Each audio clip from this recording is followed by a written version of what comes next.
او زار دې شم بادار له اوله داسې یو چل راته د ټیټ سر د نیولو نه راځي او دا چې نن یې په خنجر یم وهلی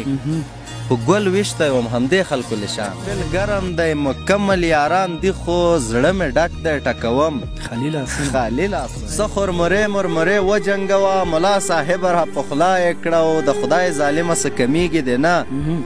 یوه مچکه د خورا یې کړه جار دی لویه خدایه هېڅ خبره نه ده زه له هره دره وړم خالي لاسونه لرې یم له یاره ګرځومه سترګې ډنډ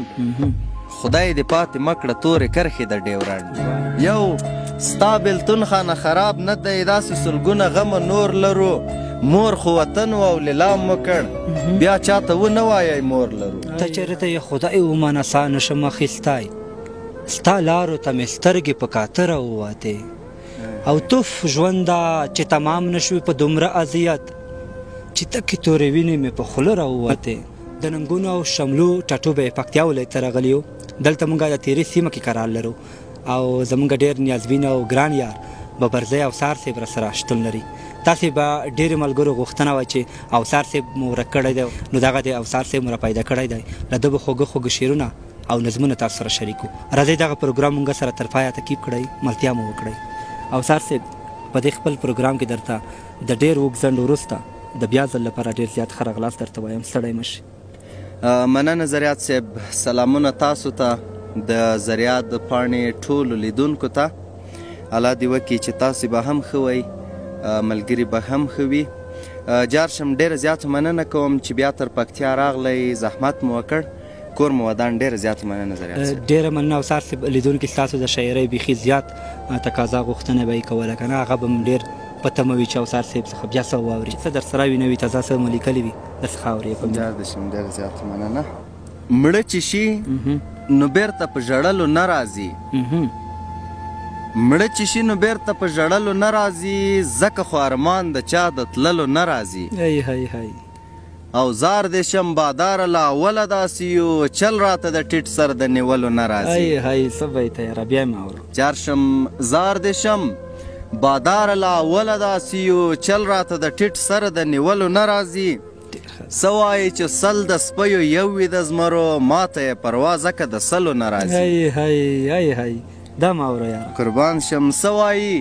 چې سل د سپیو یو وي د زمرو ماته یې پروا ځکه د سلو نه راځي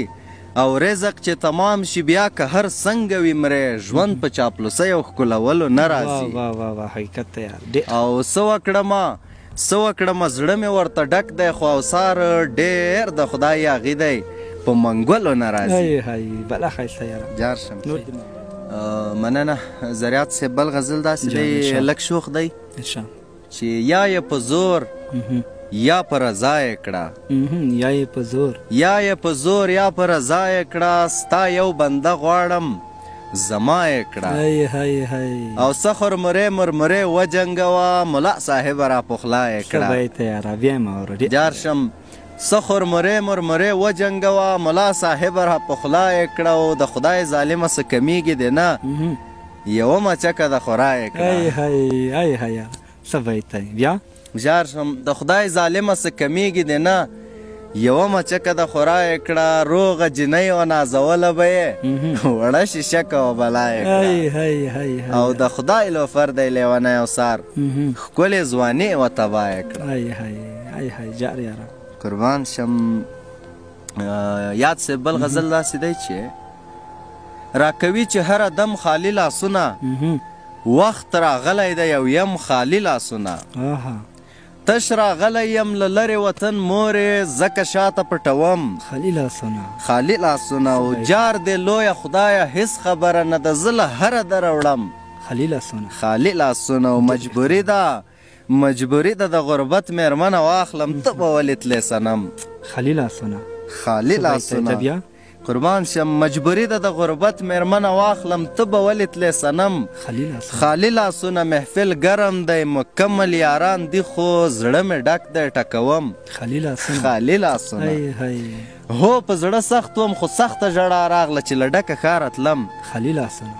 خالي لاسونه خدای دې نه کاکه په تا خاورې دلی کړي زه به کومې خواته ځم